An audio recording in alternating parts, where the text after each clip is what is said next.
Surviving for almost 2 weeks without my laptop was hard. Please don't make me do it again unless it's while I'm on holidays. Please, I beg. Hello, welcome back to my journey to learning digital art, where I swing between frustration and melodramatic joy like a pendulum, depending on how the piece I'm working on is going. And this week's piece was a ride. To get on with this. At the end of last week's video, I said I would be kind of going back to the fundamentals in week 5, which I entirely skipped before. And while that wasn't meant to be a lie, I most certainly stretched the truth a bit. So in the first 2 weeks, I ended each video on my attempts at redrawing the characters I drew on my very first day of this learning process. Then, in weeks 3 and 4, I abandoned my original ideas and focused solely on fan art. And now, I decided it's time to go back to her. If there is one skill that isn't necessarily art related, but I still find really useful, it's taking the time to prepare before jumping into drawing a full piece. Like I did with Kana and Suo before, I decided I would dedicate the first few days to practicing and deciding on all the things I would need for the final artwork. But this isn't fan art anymore. This is my OC, or just a random anime girl really. This means that any reference and any choices that would need to be made can only be made by me. And that's a problem! So this is where the fundamentals come in. On the first day of this week, I did research, I did studying, I gathered a bunch of art where I liked how the characters looked and traced their faces. But I swear it wasn't for any nefarious reasons. I did trace them, but it was just so that taking notes would be easier later on. Basically, I knew I needed to make the character's head and face look the best I could or I would hate the whole piece, so I analyzed the anime faces that I already liked. I won't show the speed paint for it, but here's the end result with all my notes. I did 3 face-on headshots and 1 side profile. I measured some of the distances, like where the eyebrows and eyes are, or how far apart the nose and the mouth are, etc.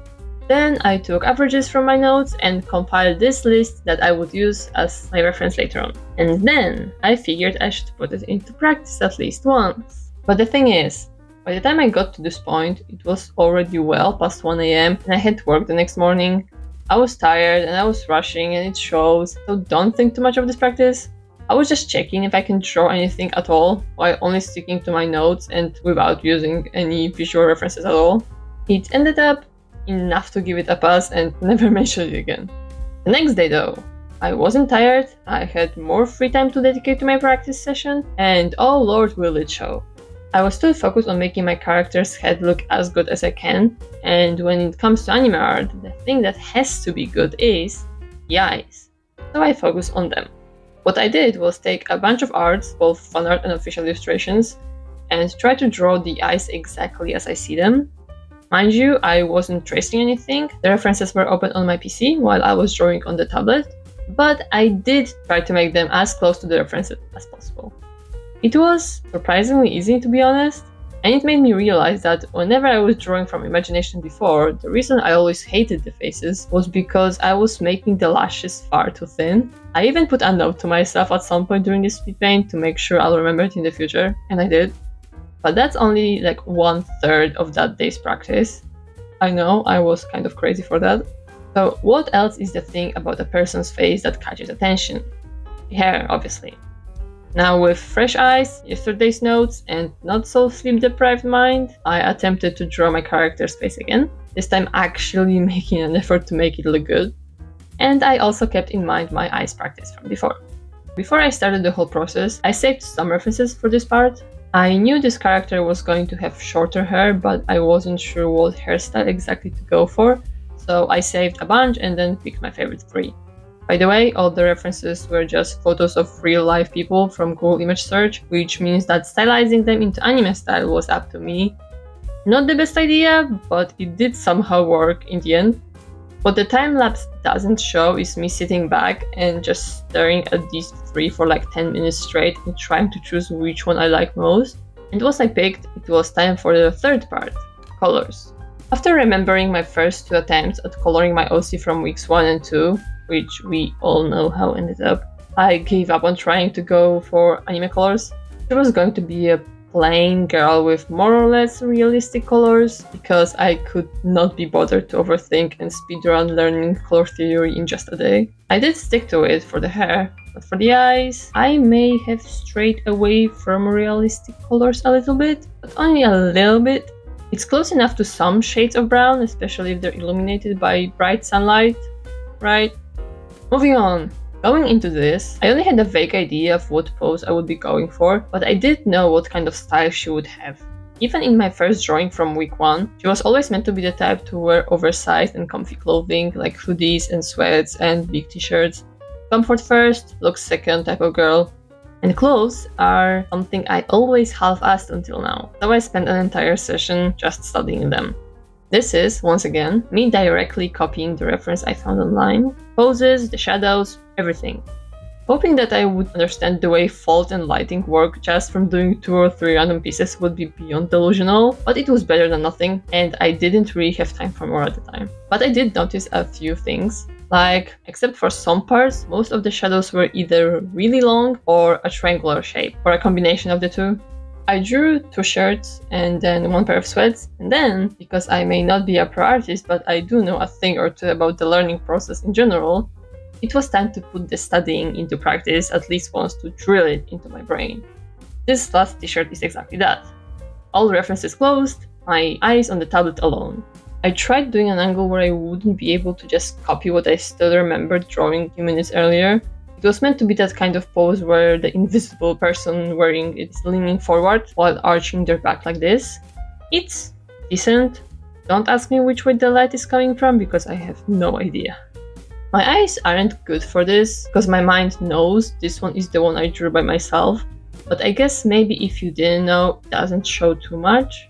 Regardless, that was it for day 3. And now, in the last 2 weeks, I always spent at least 1 day on deciding the characters' colors along with the colors of their clothes.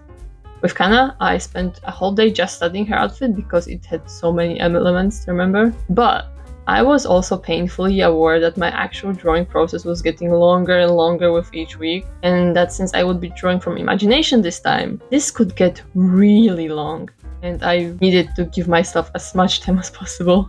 So I moved on to the actual piece, and it's drawing from imagination again. The only reference I allowed myself to use were the notes I did on day 1, and nothing else, except maybe for my memory of how I colored her face once already, but it's in my head and not on the screen, so it doesn't really count. Again, I had a vague idea of what I was going to do, but that was about it. At the time, I saw some artists that I followed doing this thing where they plan the piece by drawing these pose silhouettes, I guess. I don't really know what it's called, but I thought it was a good idea, so I did it myself. And once I picked the pose I wanted to go for, which by the way is how I sometimes sit when I can't be bothered to get up from the floor, don't ask me why I'm sitting on the floor, it was time for sketching. For the proportions, I went with the usual 7 heads. I still can't eyeball it, so I used 6 to help myself, and then I ended up tweaking it a bit when I thought it wasn't looking quite right. And the background. Here it was really meant to be whatever, because I would end up reworking it later on. Hold on to that thought for me. The first day was dedicated to sketching alone, and that was a long day 1. I did 2 sketches. One just for the body, which took me just under 1 hour, and then a more polished one for the hair, the clothes, the face, which was roughly an hour and a half. It's not as polished as Sua's sketch was, for hair anyway. The clothes here were much more thought through than Sua's, because they actually are in this piece. And then I did a more proper sketch for the background, while still believing I would change it later on. I just wanted to get the vibe of the piece for now, and that vibe being the most generic looking bedroom imaginable, because I don't know what bedrooms are meant to look like. I mean, I know, but I don't know. In other words, the half-assing saga continues at only 25 minutes for this one. Now onto the line art. And see, that is what I meant when I said Suo's sketch was better.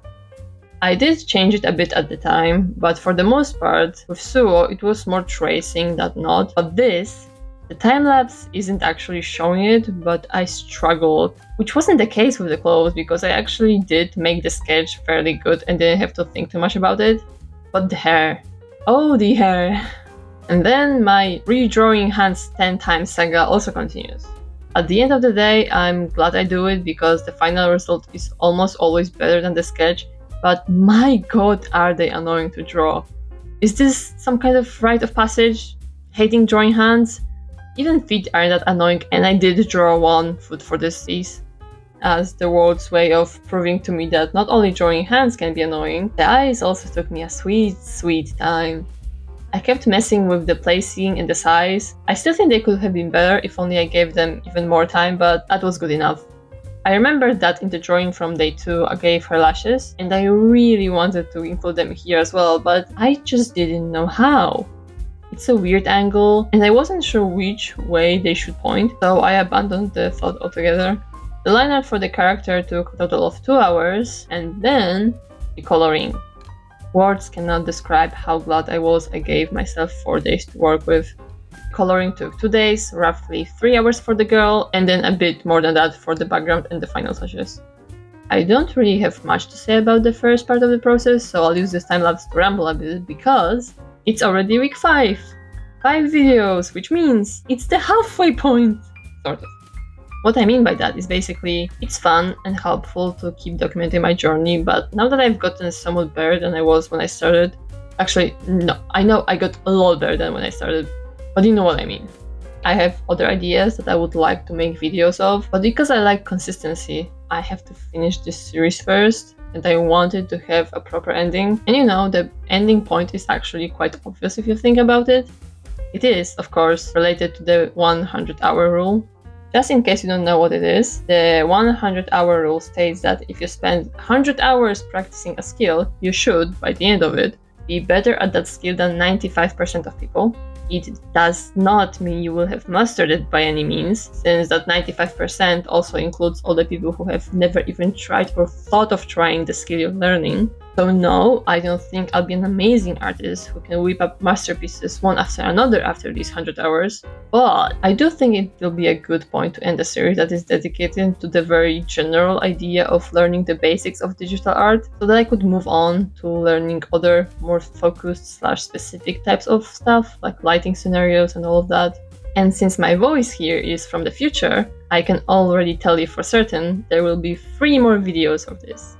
It would have been more satisfying if it was 10 in total, since, you know, 100 hours divided into 10 episodes, all nice and clean. But I was consistently doing over 10 hours each week, and this week 5 alone took me 18 hours, which brings a total of 5 weeks to over 60 hours. So yeah, 8 episodes it is. Now, going back to the time-lapse. You remember how I told you to hold that thought before, about the background? Originally, the idea was draw the character from imagination, then use a reference for the background. Challenging yourself is all cool and fun and useful, but let's be reasonable here. I'm not a pro. Drawing a character from imagination was already challenging enough, and there was no reason whatsoever to push myself and think of a background, aka the thing I literally have no idea how to do, from imagination as well. So I left the sketch as it was until I would be done with everything else, and when I got here, I had 2 options laid down before me.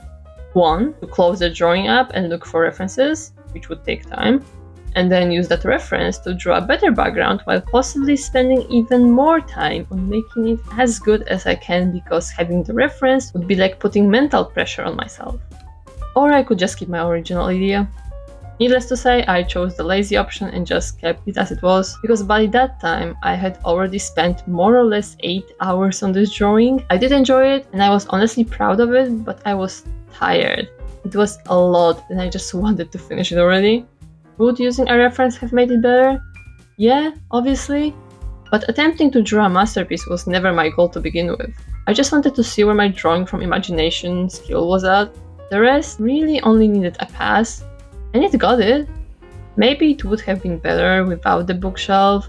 It definitely would have been better if I spent more time on these photos or prints or whatever she has on her walls. But that doesn't matter anymore. It's too late for that. The piece is done, and honestly, for my skill level at the time, the whole piece gets more than a pass. What it gets is, finally I drew something purely from imagination that I was genuinely happy with.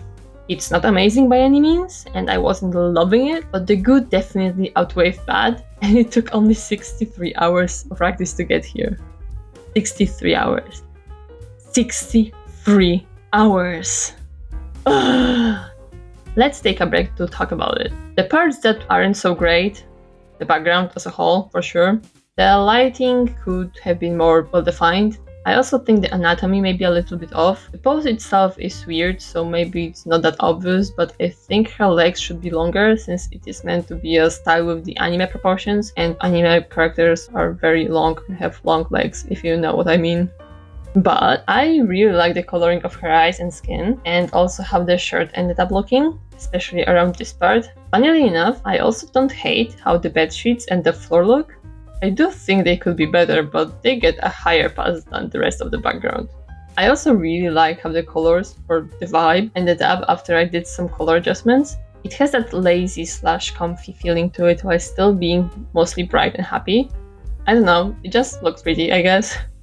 And that's enough looking at it, because if I do it any longer, I may end up hating it. And I really don't want to overwrite my fond memories from after I had just finished working on it. The comparison time. Behold the original sketch I did way back on day 1, which I think took something between 10 and 20 minutes in total. And on the right, after 5 weeks and over 60 hours of practice, my latest redraw, which took 11 hours. I don't think I need to say anything more than that. You can see the difference yourself. I know you can, because I can. And that wraps up week 5. I'll be back in week 6, which will be a more experimental / let's have fun type of practice. To everyone who got this far, thank you for watching my video, and I hope to see you next time as well. Bye!